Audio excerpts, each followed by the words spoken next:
Cuando dominan los justos, el pueblo se alegra, mas cuando domina el impío, el pueblo gime.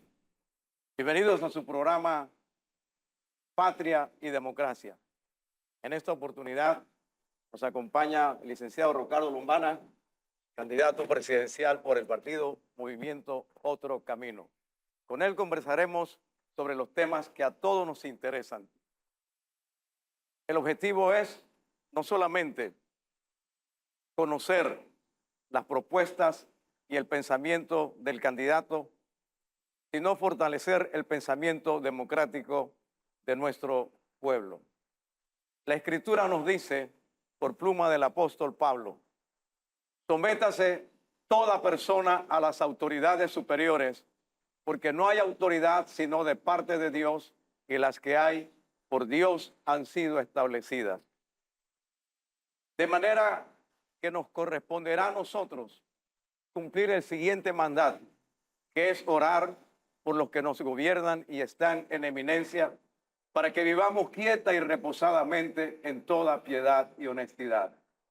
Resulta así que el próximo quinquenio depende entonces de la decisión que tomemos el 5 de mayo. Para ello, este espacio abre sus puertas, sus cámaras y sus micrófonos para escuchar el pensamiento de nuestros candidatos. Bienvenido, licenciado. Muchas gracias. Conversar con nuestro público sobre, en primer lugar, su visión de Estado. ¿Cuál es su planteamiento programático? ¿Cómo concibe usted el Estado panameño y, desde luego, dentro del Estado, la función de gobierno?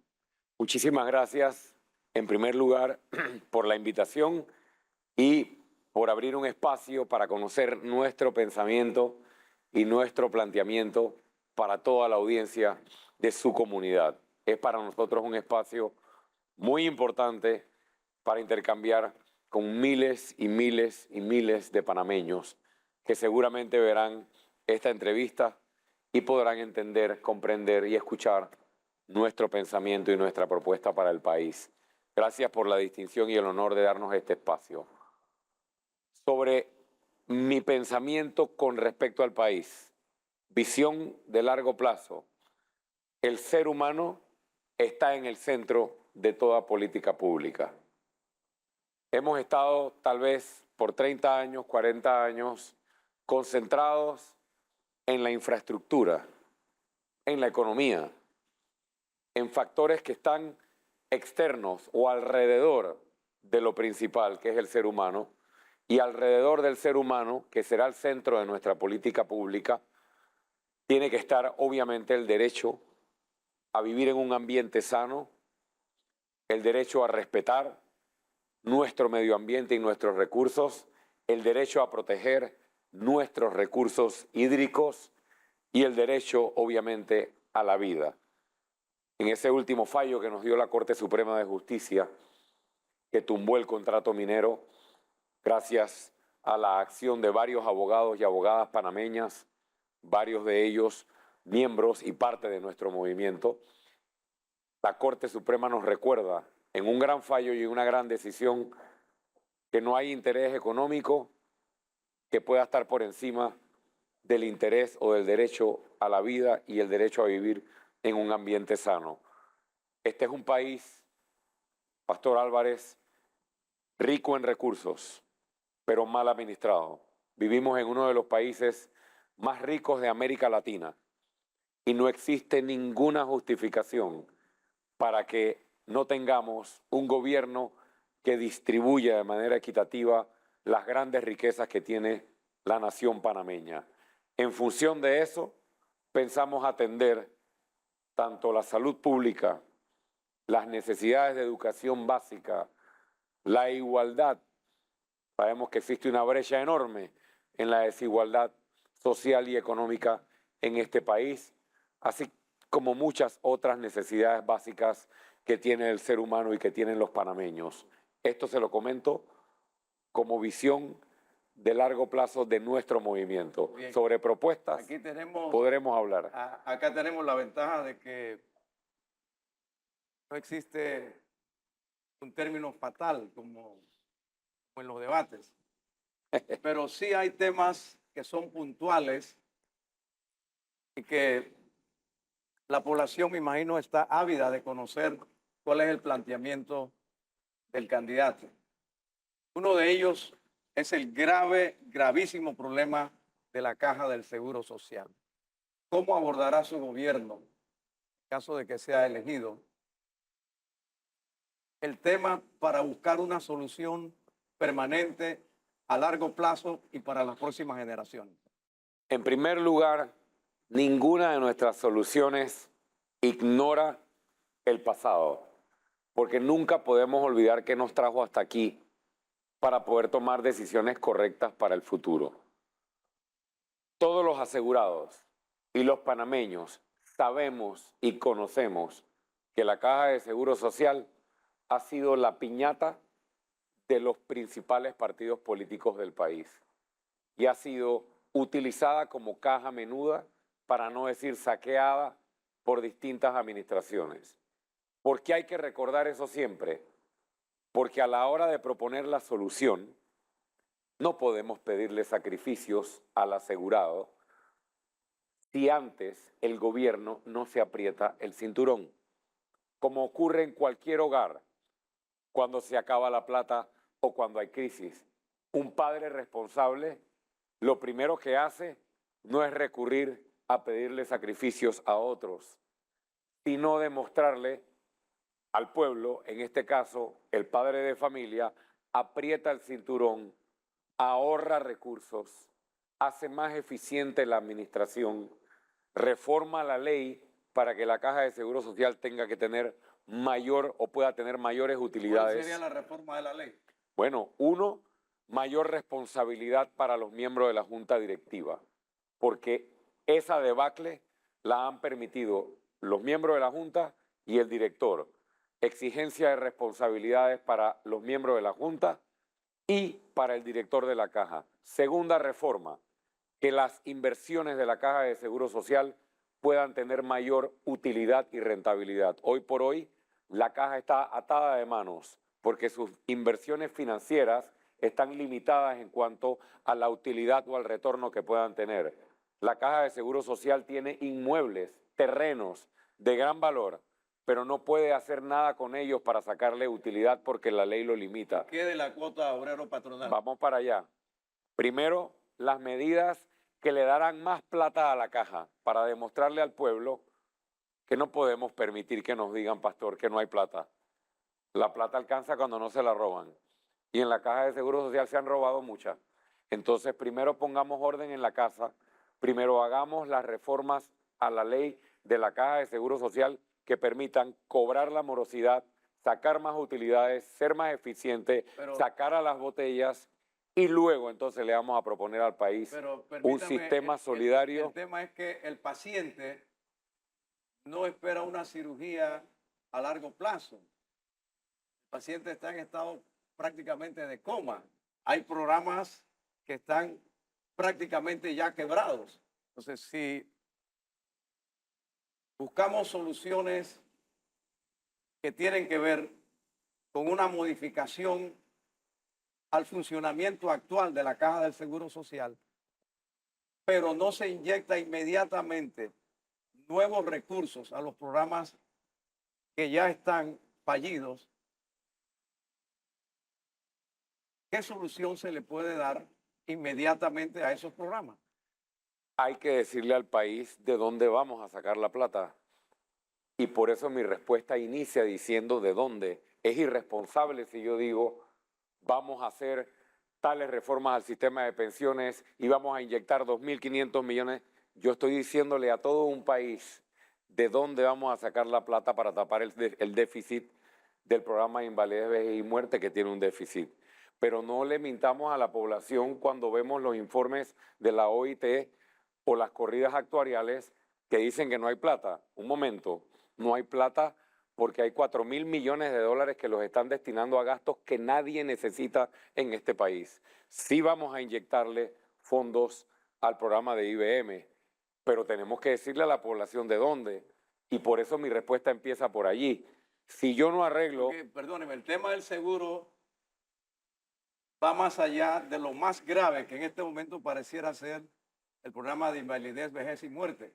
Pero la propia atención al asegurado también es muy deficitaria e incluso es conocido que la atención quirúrgica, para poner un ejemplo, de la cita que da el médico al momento de la cirugía puede transcurrir 8 meses, 1 año, hasta más de 1 año.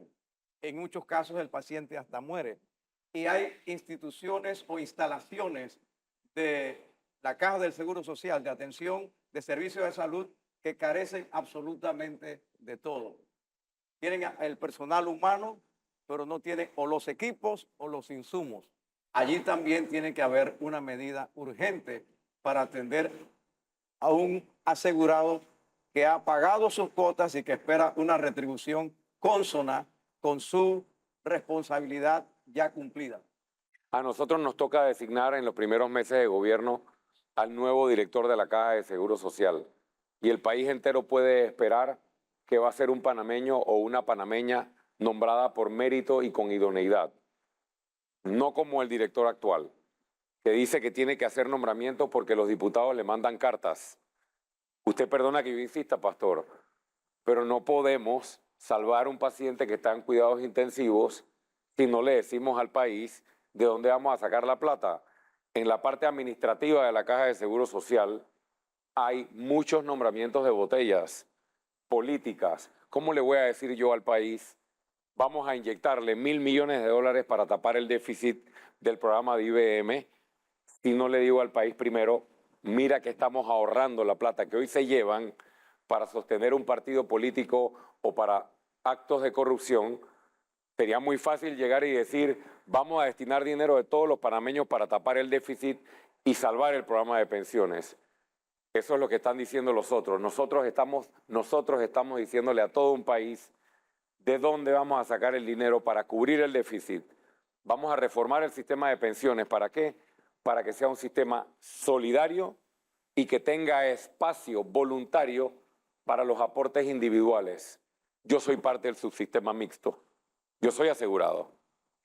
Y yo voy a la Caja de Seguro Social a pedir un estado de cuenta y la Caja de Seguro Social no me sabe dar un estado de cuenta de cuánto yo he aportado, ni cuánto he ahorrado. Ni siquiera sabemos si la plata existe. Entonces, el presupuesto de la Caja de Seguro Social es superior al presupuesto global de algunos estados de América Latina. Sí, pero en gran medida para sostener un aparato político, no para atender las necesidades de salud de un pueblo.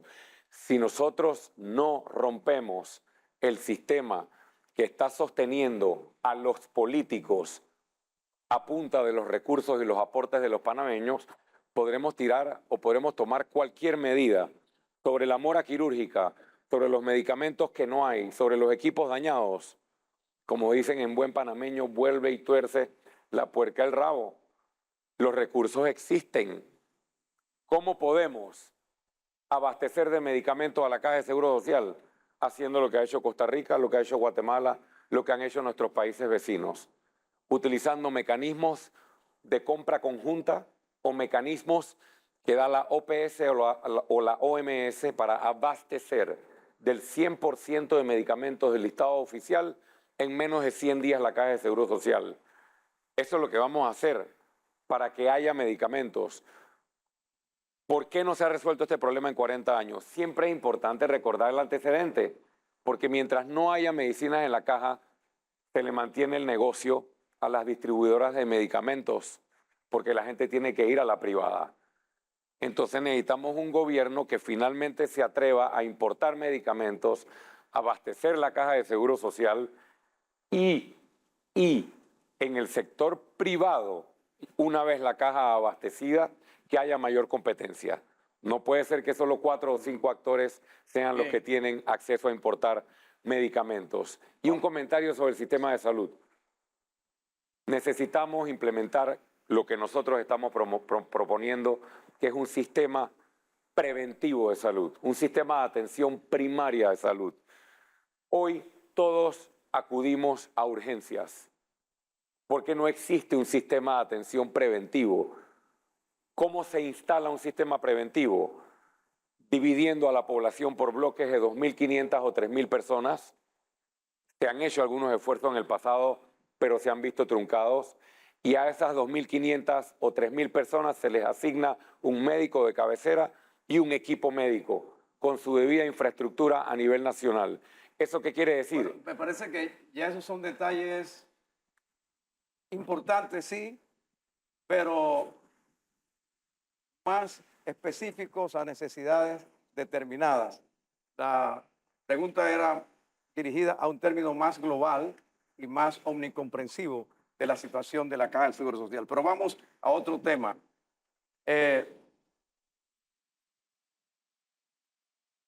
Panamá siempre se caracterizó en el siglo pasado como un país de agua. Cuando yo vine a vivir en la ciudad capital, se decía que Panamá tenía la mejor agua del mundo. Dios nos bendijo con dos vertientes, con una cantidad de cuencas hidrográficas envidiables para cualquier país del mundo. Este era el país de la abundancia del agua.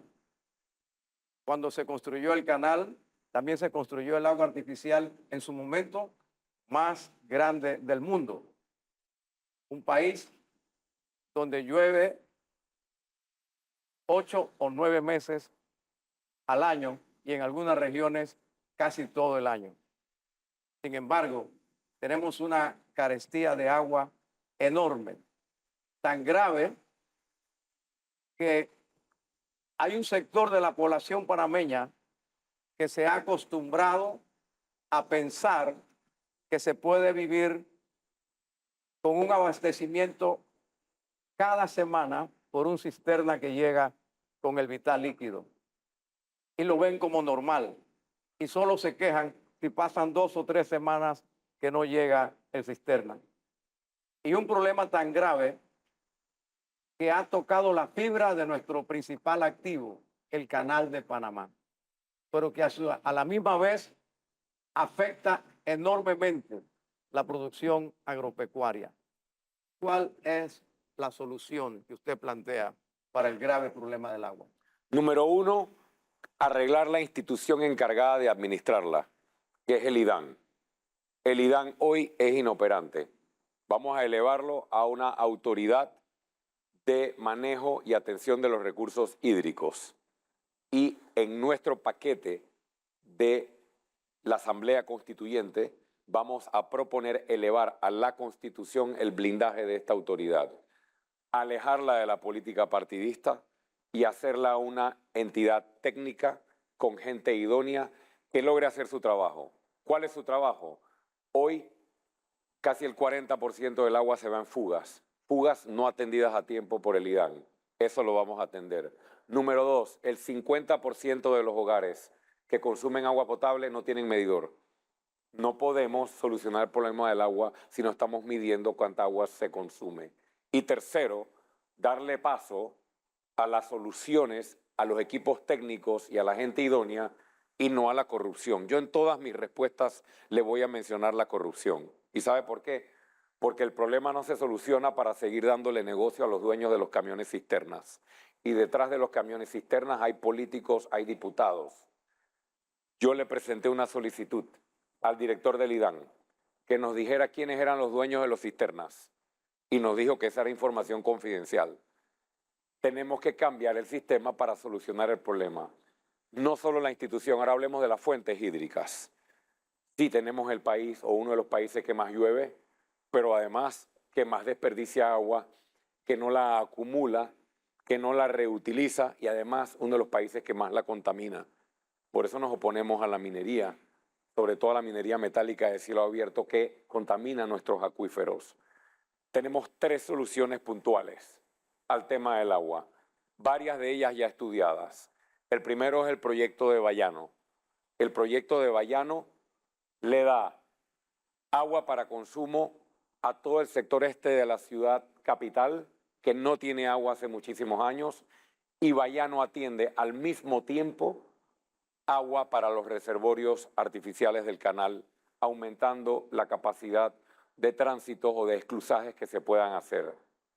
Luego tenemos el proyecto de Río Indio, en el cual hay que seguir consultando con detenimiento y con sensibilidad social a la población para poder impulsar el proyecto del embalse o del reservorio multipropósito de Río Indio, para que con ambos proyectos, una vez en función o ejecutados, atendamos gran parte del porcentaje de suministro de agua potable del país y además el problema para el canal. Y finalmente, del agua para la operación del canal, nuestro principal activo.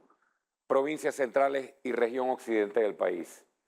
También existe ya estudiado cómo crear y dónde crear y de qué fuentes hídricas alimentar, además de la lluvia, reservorios en provincias centrales para el suministro de agua potable a Coclé, Los Santos, Veraguas y Herrera, pero no está estudiado todavía desde el punto de vista científico cómo solucionar el problema en la región occidental del país, Chiriquí, Bocas del Toro y la comarca. Lo que sí está estudiado es que se han otorgado irresponsablemente muchísimas concesiones para el desarrollo de hidroeléctricas que han debilitado las cuencas hidrográficas o las fuentes hídricas de Bocas del Toro y de Chiriquí. Y eso hay que revisarlo, porque de esos ríos precisamente se puede abastecer de agua potable a gran parte de la población de este sector y además canalizar los ríos para los sistemas de riego que requiere nuestra producción agropecuaria.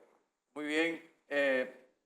Si le puede de alguna manera enriquecer su planteamiento, su programa, me parece que se necesita un plan agresivo de reforestación porque, usando su término, está estudiado que es la vegetación la que genera y produce el ciclo para que haya la condensación y luego la precipitación.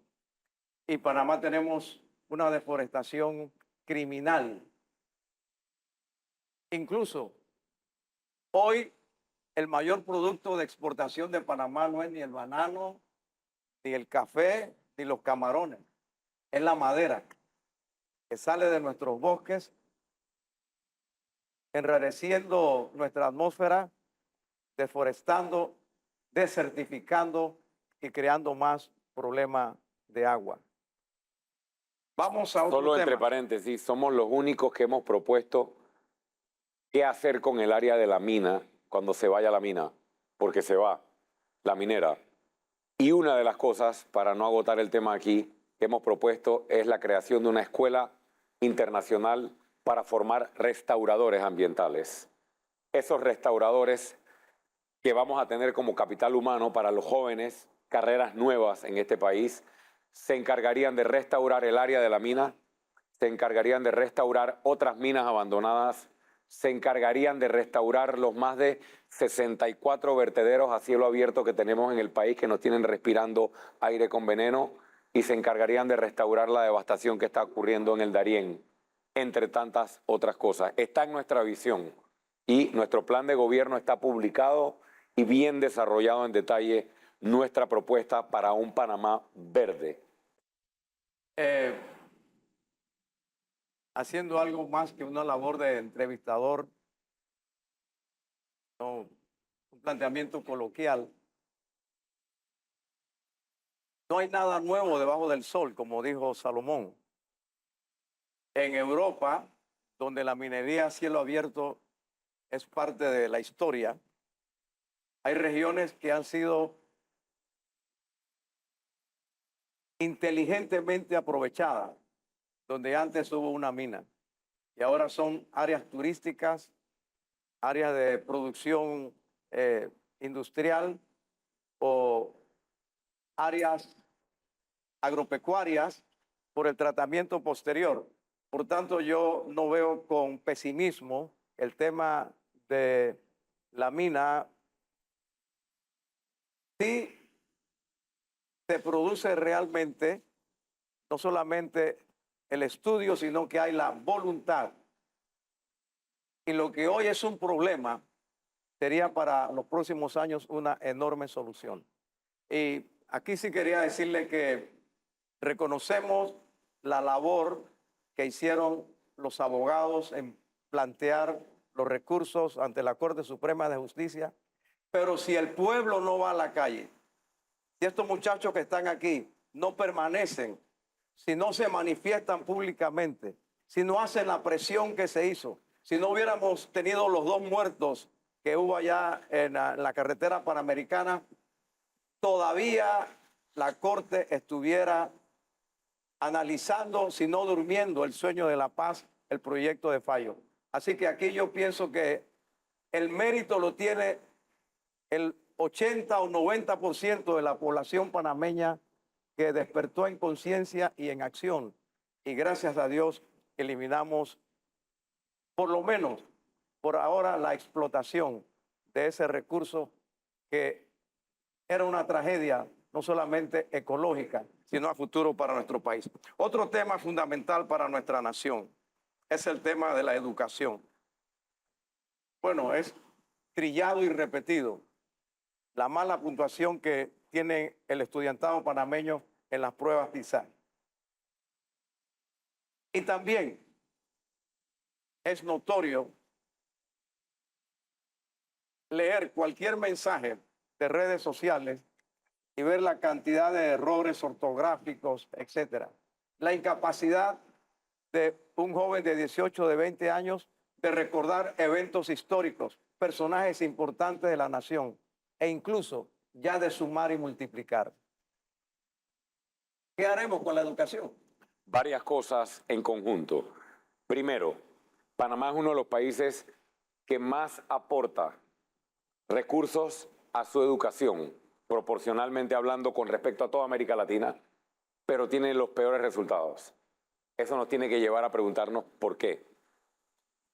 Y el retrato es claro, porque el 90% de los recursos que se asignan se van al funcionamiento, gastos operativos y pago de planilla, vuelve y traba, y solo el 10% a la inversión de infraestructura, a la formación docente y a la formación de nuestros estudiantes. Esa tortilla hay que voltearla.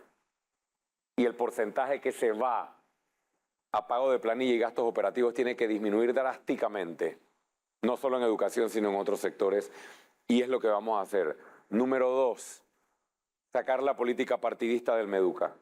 Los docentes de este país quieren ser mejores, Pastor Álvarez, pero están secuestrados por un sistema. Los docentes concursan, se preparan, se capacitan, tienen sus puntajes, ganan los concursos, pero les preguntan de parte de quién vienen y de parte de qué diputado vienen.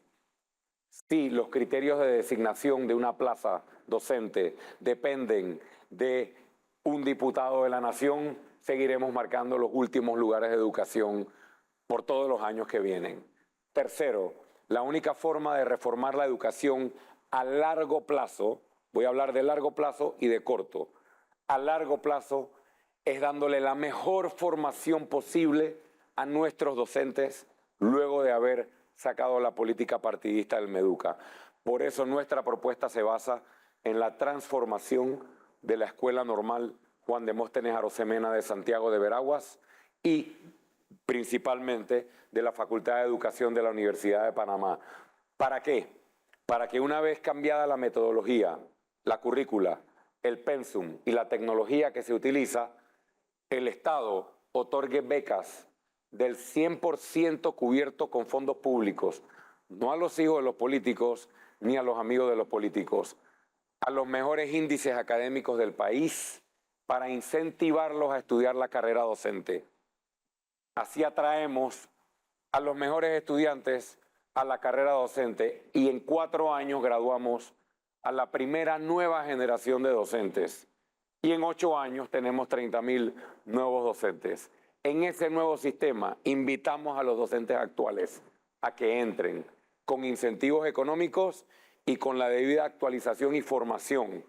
Pero todos los docentes nuevos y actuales tienen que permitir y aceptar ser evaluados por sus pares, es decir, por maestros y docentes de mayor experiencia.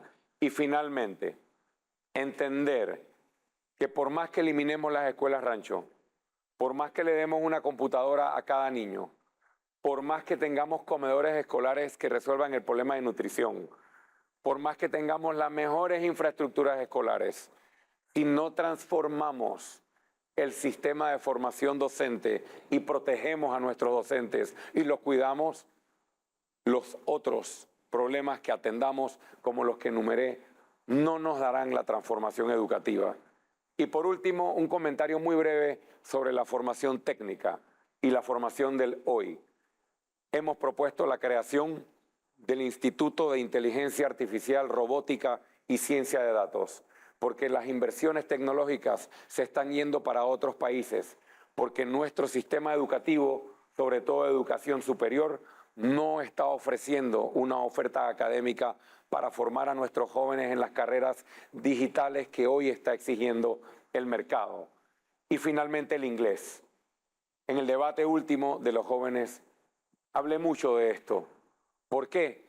Porque el turismo, Pastor Álvarez, como usted mismo lo mencionó, la logística, los puertos, lo que es el futuro económico de Panamá, está demandando capital humano que hable inglés perfecto. Y resulta que otros países están graduando estudiantes que manejan mejor el idioma inglés que los estudiantes que se gradúan de nuestro sistema. Para ello, ¿qué proponemos? Y con esto cierro, un programa complementario de enseñanza del idioma inglés que funciona en los 3 últimos años de secundaria. Los estudiantes se quedan en jornada extendida, martes y jueves, el Estado les paga el almuerzo, les da un estipendio para el transporte y los estudiantes en sus 3 últimos años de secundaria logran hablar inglés fluido y ser capital humano al servicio de las principales áreas de la economía. Bien, todo se oye extraordinario. El tema es que con colegios donde en la mañana va un grupo de estudiantes a un colegio y en la tarde a esas mismas instalaciones van otro grupo de estudiantes a otro colegio con jornadas reducidas, con instalaciones deficientes. Todo programa y proyecto se quedaría mediatizado o en alguna manera incapaz de llegar a su pleno cumplimiento. Y por otro lado, sin el ánimo de polemizar, el país requiere un estudio sobre hacia dónde dirigir nuestra niñez y nuestra juventud en cuanto a carreras y vocaciones. Conozco abogados, sin que esto demerite la profesión, de ninguno de los dos a quienes me refiero, que están conduciendo taxis o Uber en el día de hoy, porque hay una sobreproducción de carreras en algunas áreas y en otras no tenemos absolutamente nada. Me parece que ese sería un tema a considerar también en el planteamiento en cuanto a educación. Pero hay otro tema que es fundamental para la nación y es lo que en algunos países se llama la soberanía alimentaria. La capacidad del país de producir el alimento que requiere y la capacidad de incentivar a la población que se dedica o que sus ancestros se dedicaron a esta actividad para que no tengan que emigrar a los principales puntos de trabajo o de sobrevivencia en algunos casos y darle a la población la seguridad de que nosotros mismos tenemos la capacidad de producir el alimento que necesitamos. Coincido con el planteamiento que hace. La pandemia creo que nos enseñó a todos en este país y en el mundo a que los países tienen que producir sus propios alimentos, porque vendrán tiempos de crisis podrán venir otras crisis de salud pública, podrán venir, ni Dios lo quiera, otros conflictos bélicos, y no podemos depender de las importaciones a la hora de alimentar a nuestra población. Es un asunto de seguridad nacional. Es por ello que le hemos planteado en primer lugar al gobierno de los Estados Unidos, en una reunión reciente que sostuvimos, la necesidad de renegociar el Tratado de Libre Comercio en 4 rubros sensitivos que están ahora mismo bajo amenaza porque están llegando al arancel cero y vamos a ser inundados de productos agropecuarios importados de los Estados Unidos y en gran medida subsidiados, con los cuales será imposible competir, con un impacto terrible en nuestra seguridad y soberanía alimentaria y también un impacto social por la cantidad de familias que dependen del sector agropecuario. Segundo, destinar los fondos que se requieren, Pastor Álvarez, para más tecnologías que requieren los productores, investigación en genética y desarrollo de semillas que están haciendo otros países que nos están robando los mandados. Tercero, la construcción o habilitación de caminos de producción. Cuarto, existe ya identificada la necesidad de la construcción de varios mercados para poder colocar los productos del sector agropecuario. Quinto, están ahorcados por el costo de los insumos, abonos, fertilizantes y demás. Vamos a promover las cooperativas y la asociatividad para que los propios productores puedan importar de manera directa los insumos agropecuarios sin tener que estar sometidos a los precios de las casas comerciales o comercializadoras de los insumos agropecuarios. Y finalmente, algo muy importante que no voy a dejar de mencionar en ninguna de mis respuestas, porque sin esto no se arregla el país. Los productores de nuestro querido Panamá tienen que hacer colectas, vaca, como le llamamos en buen panameño, para comprarle las llantas y ponerle gasolina a los carros del MIDA. Esto me lo dicen los productores por todo el país. Mientras tanto, el MIDA está lleno de nombramientos políticos y de botellas, pero no hay plata para los productores, ni para los carros, ni para los vehículos. Yo no voy a dejar de insistirle a la población de que si no se dejan de robar el dinero del pueblo, no habrá cómo atender las necesidades del pueblo, en este caso, los productores que tanto apoyo están pidiendo. Y por último, la movilización de los productos. Mover productos agropecuarios de tierras altas chiricanas a la mesa de los panameños en Panamá sale más caro que mover un contenedor hacia China. Entonces necesitamos abaratar los costos del movimiento de carga. ¿Cómo se hace eso? Para nosotros, habilitando las vías marítimas. Tenemos puertos en todas las costas. Tenemos el puerto de Almirante en el Caribe, el puerto de Punta Rincón, que va a quedar libre con el cierre de la mina, y los puertos de Panamá y Colón. Y en el Pacífico tenemos Puerto Armuelles, Barú, el puerto de Agua Dulce, el puerto de Mensabé y el puerto de Bacamonte. Utilicemos nuestras vías marítimas, invitando a inversionistas a estos puertos para mover productos agropecuarios y también pasajeros y turistas a través del cabotaje por nuestras rutas marítimas y no depender solo de una sola carretera panamericana que conecte el país. Y cierro mencionándoles un proyecto que es uno de los proyectos insignia de nuestra administración, que es la gran esperada y la tan esperada costanera del Caribe, la autopista que conecte la ciudad de Colón con la ciudad de Changuinola. Es una autopista que en unos tramos va por vía terrestre no elevada y en los tramos de área protegida y en las áreas comarcales elevada para no tener impacto ambiental.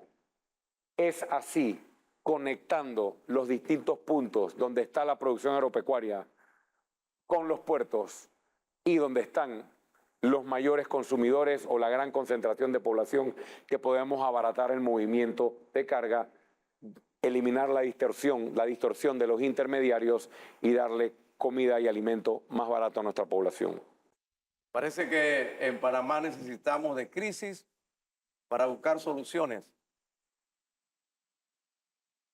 Nuestra memoria es corta y muy selectiva, pero para junio, julio del 2022, con los problemas de cierre de autopistas, de avenidas, de calles, de carreteras, el traslado de la producción agrícola de tierras altas de Chiriquí, en parte se dio vía marítima, pero solucionada la crisis se retornó al sistema tradicional. Así mismo y es. estamos en lo mismo. Bien, algo que preocupa mucho al panameño común, sobre todo a la juventud, es estudiar para encontrar una posición donde yo pueda desarrollar aquello para lo cual me entrené y me capacité. Resulta que ahora tenemos médicos graduados que no encuentran una plaza en este país. No estamos hablando de cualquier posición o cualquier profesional. ¿Cuál es su planteamiento para generar puestos de trabajo? Porque ya hay un candidato que generará 500,000 de puestos de trabajo. Pastor, preguntémonos por qué no dan las plazas. No voy a dejar de insistir. Le pagamos $7,000 todos los meses de la plata de todos ustedes a los diputados. Los diputados pueden ausentarse los 5 años, no ir a trabajar ni un día. Y la ley no permite deducirles ni un centavo del dinero que todos ustedes sudan para pagarle $7,000 al mes a ellos. Puedo seguir, la lista es larga. Las notarías, aquí hay varios abogados. Las notarías tienen un dueño que siempre es un político. El notario cobra una partecita, los millones se los lleva el político que es dueño. Y así la lista es larga. Las botellas que cobran $2,000, gran parte de ellas se quedan solo con el 10% y el resto se lo devuelven al político que los nombró. Las plazas no las dan, pastor, porque dicen que no hay recursos. A Ricardo Lombana y al Movimiento Otro Camino y al pueblo panameño no nos van a decir y a querer convencer de que no hay plata para las plazas y para las prioridades de una nación. El dinero alcanza cuando no se lo roban y a eso venimos nosotros a cortar $4,000 millones que hoy se están llevando en todas estas cosas. Segundo, programa de aprendices. ¿Qué estamos planteando? Algo sencillo. Se lo planteamos al sector privado y lo aceptaron con muy buenos ojos. Fortalecer y promover agresivamente incentivos económicos o fiscales para todas las empresas que contraten jóvenes entre 18 y 25 años. ¿A qué se compromete la empresa? A contratarlos por al menos 3 años. Y en esos 3 años, ¿qué ocurre? El joven tiene ingresos y se inserta en la economía de consumo. 2, acumula experiencia. Y 3, se convierte en sujeto de crédito para poder aplicar a su primer financiamiento, ya sea para un emprendimiento o para su primera vivienda. Perdón, ¿y qué incentivo recibe la empresa Puede ser, para generar esa plaza de trabajo? puede ser un incentivo fiscal. Eso nuestro equipo ha evaluado. Existen 2 o 3 formas de dar incentivos fiscales a las empresas. O puede ser un beneficio o un crédito o un retorno que le podemos dar a la empresa. Existen diversas formas de incentivar al sector privado para que contrate juventud. Pero el tercer punto que iba a tocar tiene que ver con los jubilados. Hay muchísimos jubilados trabajando en el gobierno. Y no, esto no es una crítica a los jubilados. Tenemos que resolver el problema de las jubilaciones dignas.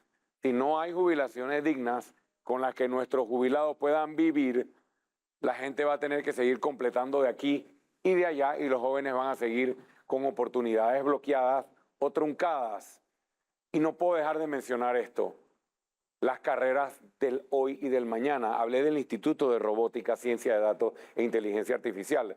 Queremos menos abogados y más ingenieros en robótica, más expertos en ciberseguridad, más expertos en inteligencia artificial.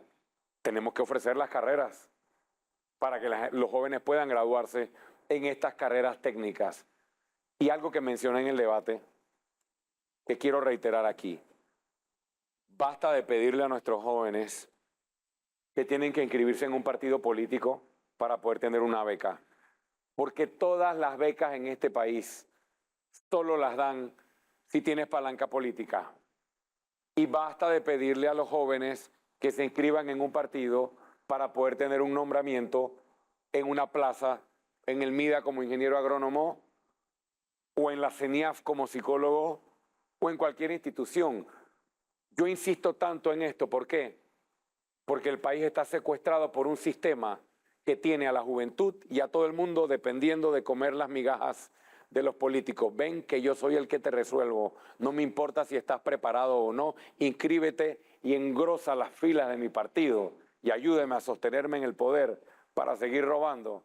Yo propongo, y Otro Camino propone todo lo contrario, un sistema basado en el mérito y en el esfuerzo de la juventud, que es lo que está pidiendo, para que no carguen el diploma debajo del brazo y se pregunten para qué estudié tanto o para qué se fregó mi padre y mi madre trabajando tanto, si lo que yo tengo que hacer es inscribirme en un partido político para tener oportunidades en la vida. Eso se acaba a partir del 1 de julio de 2024. Hay otro tema que circula en el imaginario y en el pensamiento de la población en general.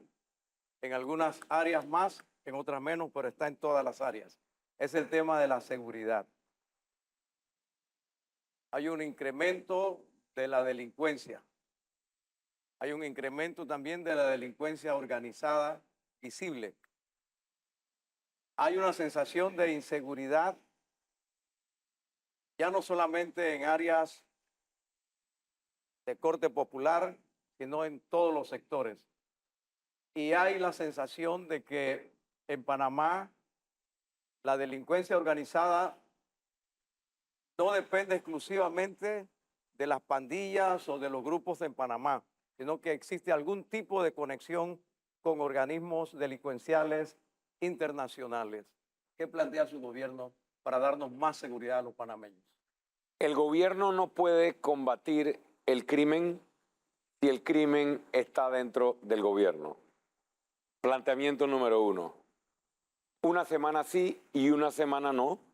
Agarran a un fiscal de drogas que le alquila armas a las bandas criminales, a un subcomisionado de la policía con drogas en el maletero, a un agente de la policía con droga en el maletero, a un alcalde, a un representante de corregimiento o a personal que trabaja para diputados de la República con droga o trabajando para el crimen organizado. Hay que limpiar.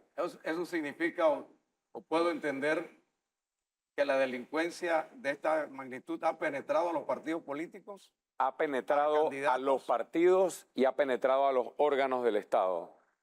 Y tenemos que limpiar para poder cumplir con un plan de seguridad. Lo hizo Bukele. Limpió las instituciones, como nosotros las vamos a limpiar, con un plan de depuración. ¿Sabe por qué? Porque la mayoría de los policías quieren hacer su trabajo bien. ¿Usted cree que yo no hablo con los policías? Yo le pregunto a cada policía que me encuentro en la calle, dígame algo, señor. ¿Por qué si todos ustedes saben, desde el presidente hacia abajo, dónde operan las principales bandas criminales del país, por qué nadie los toca? ¿Sabe qué me contestan las unidades policiales así medio en secreto? Me dicen, porque yo no soy pendejo, señor Lombana. Yo tengo familia. Yo me meto ahí, arriesgo mi vida, la de mi familia, y mañana lo sueltan porque tienen padrinos políticos. Entonces, hablemos las cosas como son. Vamos a implementar un plan de depuración. Vamos a sacar las manzanas podridas de la Policía Nacional, de las instituciones de seguridad, del Ministerio Público, del órgano judicial, y van a quedar donde deben quedar. Y con las buenas unidades, que son más, entonces vamos a la calle con nuestro plan de cercos para ir judicializando a las pandillas criminales. Y aquí quiero hacer un paréntesis coloquial, como dice usted.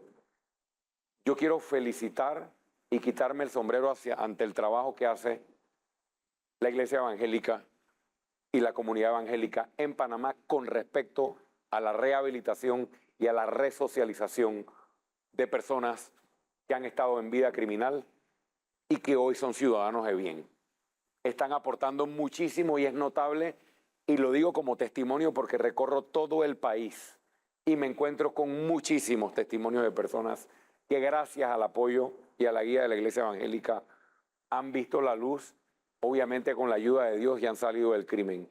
Cierro diciendo lo siguiente: una vez depuremos, una vez limpiemos, y cuando hablo de limpiar, judicializar y castigar con todo el peso de la ley, no solo estoy hablando de las pandillas criminales de la calle, estoy hablando también de los delincuentes de saco y corbata que patrocinan muchas veces a estos delincuentes. Medidas específicas. La unidad de análisis financiero hoy está dentro de la presidencia de la República. Cuando Martinelli fue presidente, agarró la UAF e hizo así, ¿ve? UAF, y se la llevó para la presidencia. ¿Qué hace la UAF? Fiscaliza los movimientos financieros de las cuentas de todo el mundo. Entonces, ¿cómo le cortas gasolina al crimen organizado? Viendo los movimientos de dinero del crimen organizado. La UAF tendrá autonomía, estará fuera de presidencia y tendrá facultades de investigación. Y número 2, la ANTAI, la Autoridad Nacional de Transparencia, que hoy solo se dedica a dar cursos y seminarios sobre ética política o ética en la función pública, se convertirá en una agencia nacional de investigación de casos de corrupción. Podría hablar mucho de esto, solo quiero mencionar una cosita más. El principal delito, el principal acto criminal que se comete en la República de Panamá es la violencia contra la mujer y es la violencia contra nuestros niños, pero es la menos denunciada. Y tenemos una propuesta muy robusta para proteger a nuestras mujeres. Más del 50% de las mujeres que son asesinadas por sus parejas ya se habían acercado a las autoridades anteriormente a pedir ayuda. Y aún así el Estado no tuvo ni el interés ni la capacidad de protegerlas. Crearemos la Policía de la Mujer, casas de refugio o albergues temporales para mujeres en riesgo y niños en riesgo, donde se les asesorará para poder judicializar a sus agresores. Implementaremos lo que se aprobó hace muchos años en ley, pero nadie le ha parado bola, que es la instalación de brazaletes electrónicos para, por tecnología, poder saber cuando los agresores se acercan a las víctimas. Y tomaremos otra serie de medidas para proteger a nuestras mujeres y a nuestros niños. Vamos ahora sí a modo debate. Un minuto. Migración. Bueno, podemos hablar de migración por Darién o migración ilegal en general. Todas las personas que estén en Panamá de manera ilegal y que no estén aportando nada a este país, se tienen que ir porque esa es la ley panameña. Todas las personas que estén en este país, estén trabajando, paguen sus impuestos, colaboren empleando panameños, no tendré ningún problema en autorizar legislación que los pueda regularizar. Punto. Darién. En migración de Darién tenemos dos problemas. El primero, crimen organizado ligado y aprovechándose del cruce de migrantes. Ahí también necesitamos presencia policial para que los migrantes no sean utilizados o las bandas criminales no operen a costa de los migrantes. No cierre de frontera. No, eso no funciona. Candidato que les diga que el problema se resuelve con muros está mintiendo. Las migraciones existen desde que existe la humanidad. Si no, miren la migración del sur de África hacia el norte de Europa. Es histórica y nada la ha detenido. Trump dijo que iba a hacer un muro, no lo hizo. Era cuento para la campaña. Como un candidato o una candidata que yo escucho por ahí diciendo cierre de fronteras para parar las migraciones. Un muro no para las migraciones. Aparte de la migración, el problema sociológico que acarrea nos está dando un gravísimo problema también ambiental y ecológico. Pero ¿sabe cómo se resuelve eso? Panamá tiene que jugar su rol en la comunidad internacional, pastor. Además, pareciera que, usar una palabra trillada, existe un negociado con el traslado de todos esos migrantes de un lugar a eso me refería con el crimen organizado. Pero tenemos que jugar nuestro rol en la comunidad internacional. ¿A dónde van todos esos migrantes? A Estados Unidos. Estados Unidos tiene que aportar más recursos a Panamá para poder atender esto. ¿Y de dónde vienen esos migrantes? De países que necesitan fortalecer su democracia y sus economías. Entonces juguemos nuestro rol en la comunidad internacional para fortalecer las democracias en Venezuela, en Colombia y juguemos nuestro rol para exigirle a Estados Unidos mayores recursos para atender esta crisis migratoria. Tu opinión sobre la demanda que pretende inhabilitar a José Raúl Mulino a través de un fallo de la Corte Suprema de Justicia. No estoy preocupado por eso, ni le presto atención a eso, pero... Mi tema no es si está preocupado o no, mi tema es, usted es abogado, su concepto sobre procede o no procede. Más nadie debe ser inhabilitado ya. Ni siquiera voy a entrar en la parte legal porque el derecho electoral no es mi especialidad. Lo que sí sé y sí digo con claridad es que ya las elecciones están a 1 mes y medio. Eliminar otro candidato le agrega incertidumbre al proceso. Yo no estoy de acuerdo con que inhabiliten a más nadie. Somos lo que somos, estamos lo que estamos y que el pueblo tome su decisión el 5 de mayo. Bien, tenemos aquí un grupo de, nosotros le llamamos hermanos, hermanas, que también tienen sus propias inquietudes. Así que le vamos a dar la oportunidad para que una pregunta breve, para una respuesta breve también. Dios le bendiga, señor Lombana. Mi pregunta es la siguiente. En su plan de gobierno propone modernización del Estado y un gobierno abierto. De estos 3 puntos se encuentran realizar una reforma constitucional. ¿A qué tipo de reforma se refiere y cómo lo haría? Me refiero primero a una asamblea constituyente, porque hay distintas formas de modificar la Constitución. ¿Cómo lo haría? Voy a llegar a gobierno junto con todo nuestro equipo que ya lo tiene analizado y vamos a convocar una consulta pública. No necesitamos pasar por la asamblea para hacer la consulta, la puede decidir el Ejecutivo. ¿Qué vamos a preguntarle al pueblo? Un paquete de preguntas de sí o no. ¿Quiere una asamblea con menos diputados? Sí o no. ¿Quiere limitar la cantidad de circuitos electorales que se crean o corregimientos? Sí o no. ¿Quiere una segunda vuelta electoral en Panamá? Sí o no. ¿Quiere cambiar los requisitos para ser magistrado de la Corte? Sí o no. ¿Quiere sacar a Panamá del Parlacén? Sí o no. 20, 25 preguntas. ¿Eso qué nos dará?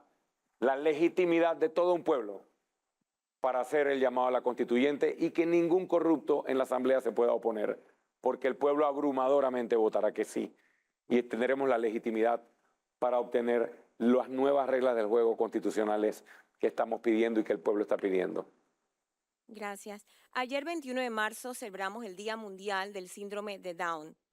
Sin embargo, movimientos adversivos y antivalores están promoviendo la despenalización y legalización del aborto en Panamá. Y en América Latina ya existen políticas públicas que promueven abortar niños con esta y otras condiciones. ¿Qué piensa usted al respecto? Estoy en contra del aborto.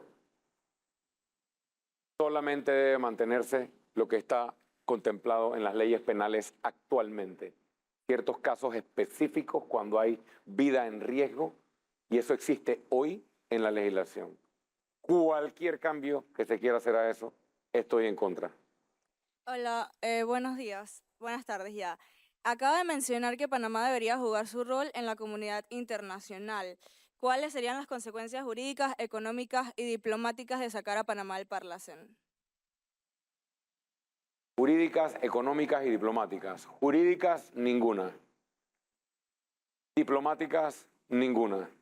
Económicas, nos vamos a ahorrar 3 millones de dólares que nos cuesta esa institución todos los años y no nos trae ningún beneficio. Existe un mecanismo llamado el SICA, que es la Secretaría de Integración Centroamericana, donde ya están sentados los países de la región. Es decir, que al salirnos de acá, no estamos dejando de dialogar con nuestros países amigos o los países de Centroamérica. Buenas tardes. Referente a su propuesta en la educación, menciona acerca de rescatar a aquellos jóvenes que han sido desertores producto de la pandemia. ¿De qué manera usted como presidente va a velar porque se cumpla con cada una de las propuestas que ha presentado? Creo que hay 2 preguntas en una. Sobre los desertores que aumentaron en la pandemia, estamos proponiendo, bueno, nuestro equipo tecnológico está desarrollando una aplicación, un software. ¿Para qué?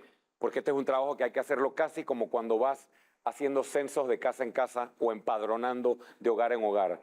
Hay que ir a buscar a las personas que han desertado hogar por hogar, porque eso no se ha encuestado ni se tiene inventariado. Una vez estén identificados, los vamos a traer de vuelta a los colegios, a las escuelas y vamos a mantener los programas que deben mantener a los muchachos en la escuela. Pero hay uno en particular que lo estamos proponiendo nosotros y es la instalación de comedores escolares en todas las escuelas donde existen o que están, perdón, en ubicación de pobreza o de extrema pobreza, porque es la alimentación, 2 golpes, desayuno y almuerzo, lo que pudiera en gran medida, junto a otros factores, mantener a los jóvenes en la escuela. Y sobre todo, y sobre cómo mantener el seguimiento al cumplimiento de las propuestas, yo soy un obsesionado de los indicadores de gestión y de las mediciones.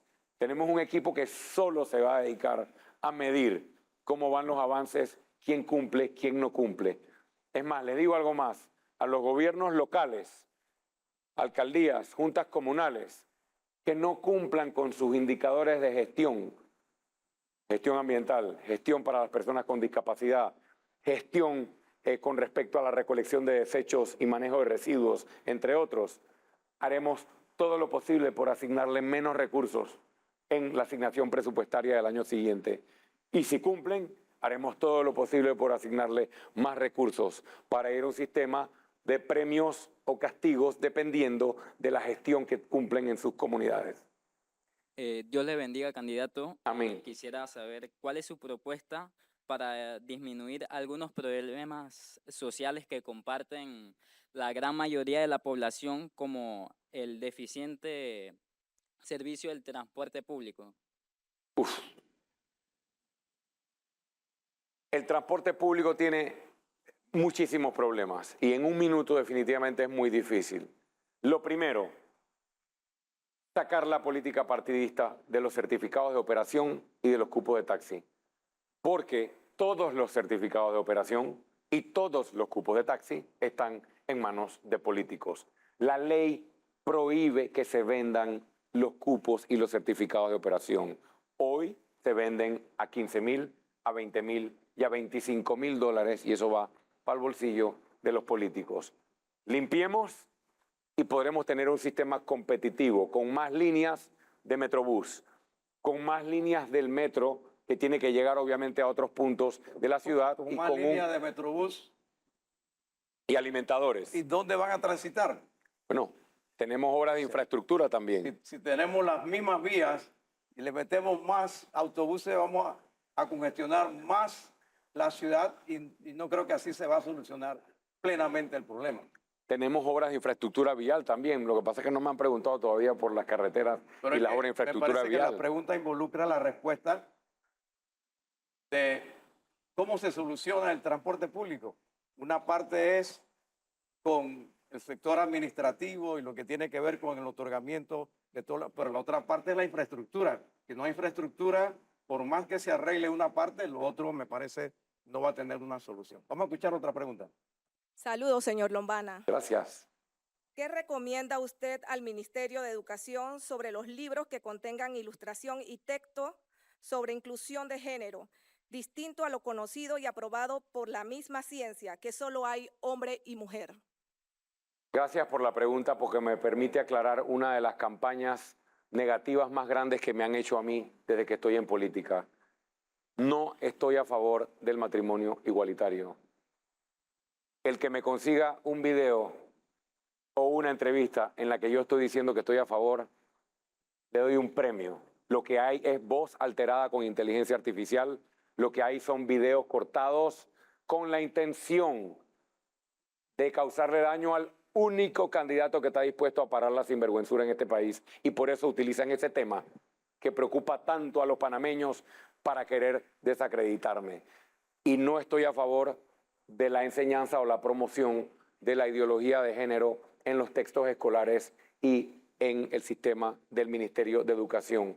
Que quede claro cuál es el planteamiento de Ricardo Lombana y que dejen de una vez por todas de difamar o de inventar para querer desacreditar o restar credibilidad a nuestro movimiento y a mi persona.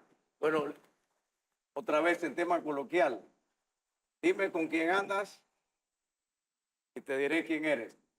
Si parte de los llamados independientes que le apoyan son también promotores de la ideología de género, y abanican temas como aborto y matrimonio igualitario, mucha gente puede entender que ese apoyo representa que usted será condescendiente con ellos. Eso no es así. Caja de Seguro Social. En nuestra mesa técnica existe gente que piensa que hay que aumentar la edad de jubilación, pero ellos no son mayoría. Pero no por eso los tenemos que restringir la participación política.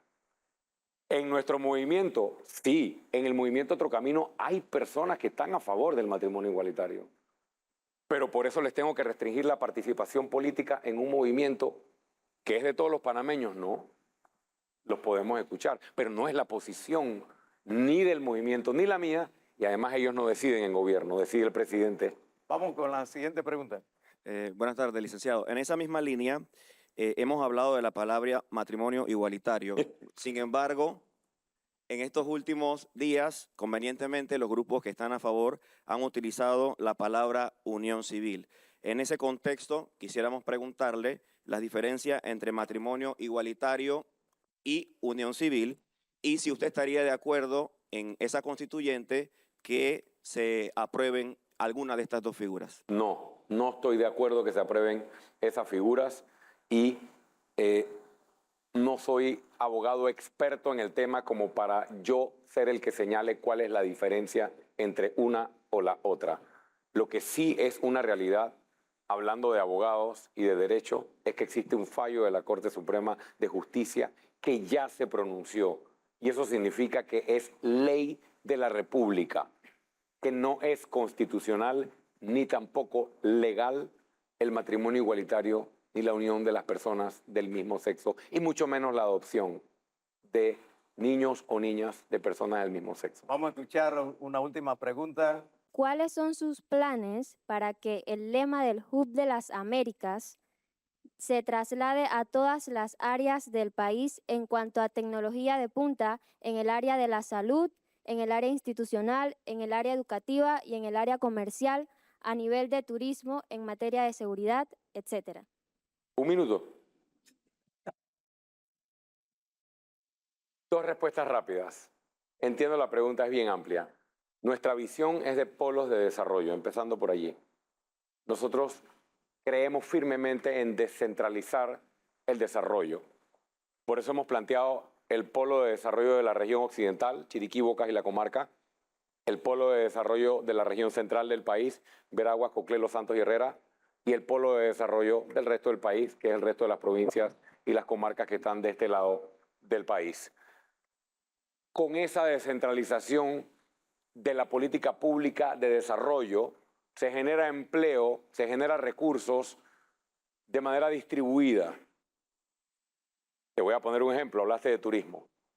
Si nosotros desarrollamos el puerto de Almirante, desarrollamos Puerto Armuelles, ampliamos el aeropuerto de David, ampliamos el aeropuerto de Bocas del Toro, y no voy a seguir, y hacemos la costanera del Caribe, inversión en infraestructura fuera de la ciudad, inmediatamente le da oportunidad a la juventud de emprender o tener empleo en nuevas carreras, en carreras ligadas al turismo, a la logística y al sector marítimo. Eso se lleva el desarrollo de vuelta a las provincias y el desarrollo de vuelta a las regiones.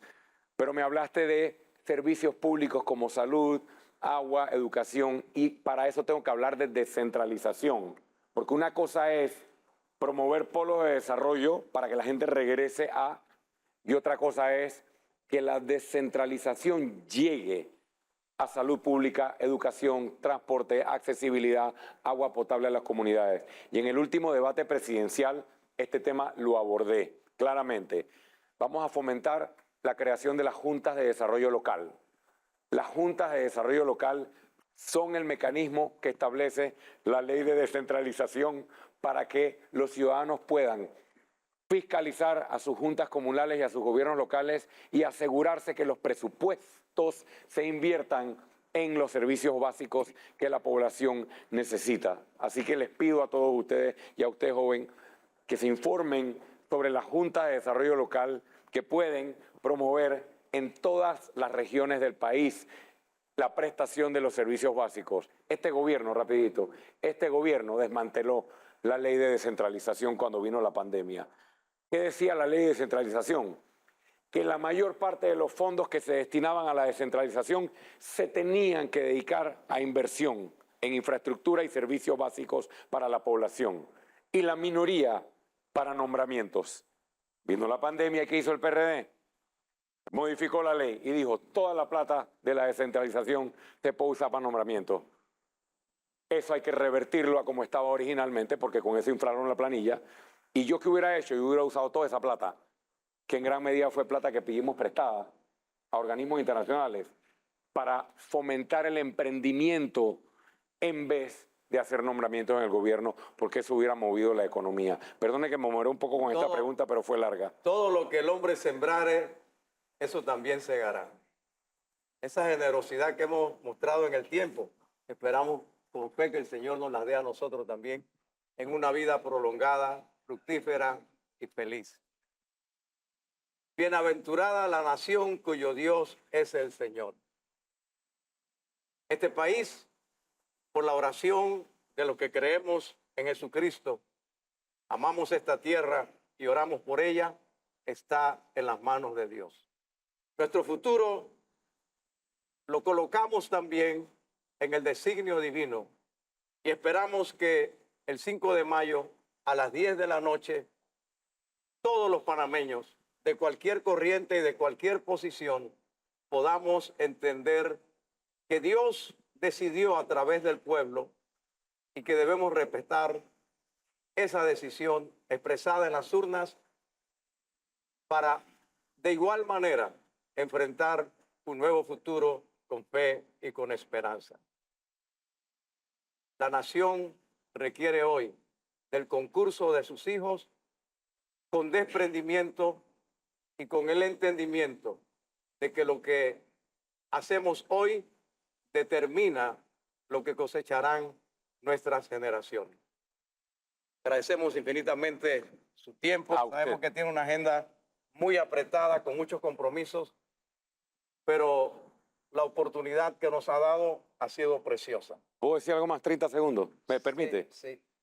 Fui bendecido por Dios con un diagnóstico temprano de cáncer. Me diagnosticaron cáncer de próstata y puse todo en manos de Dios. Y cuando vinieron los resultados de todos los exámenes, el resultado es que mi cáncer está en la etapa más prematura posible, tiene el menor grado de agresividad posible y además de eso está encapsulado. No he requerido ni requeriré ni tratamiento ni cirugía, solamente seguimiento activo con unos exámenes que me tengo que hacer una vez al año. Así que gracias a Dios mi salud está bien y gracias a ustedes por darme esta oportunidad para venir aquí y estoy listo porque hay lombana para rato. Queríamos pedirle la oportunidad para agradecer a Dios por esta obra y para encomendar también, porque la Escritura nos da una promesa. Por la llaga de Jesucristo fuimos nosotros curados y la oración de fe sanará al enfermo y el Señor lo levantará. Y aquí hay desde personas que tuvieron padecimientos cardíacos graves, algunos 3 semanas en estado de coma, otros desahuciados completamente. Aquí en este grupo tan pequeño, con sanidades y experiencias personales, que una intervención divina los libró del cementerio. Padre, te damos gracias por tu amor, tu bondad, tu misericordia y tu fidelidad. Gracias por haber traído a Ricardo Lombana a un contacto diferente, a una experiencia que esperamos que le deje alguna marca en su vida. Y gracias por bendecir a nuestra nación, poniendo, Señor, el futuro de Panamá en tus manos y creyendo que aquel que designó que esta nación llevara este lema para beneficio del mundo, que abrió nuestra cintura para bendecir los continentes, seguirá llevando esta nación de gloria en gloria y de triunfo en triunfo en Cristo Jesús. Amén. Muchas gracias. Amén. Les esperamos en la próxima presentación de Patria y Democracia.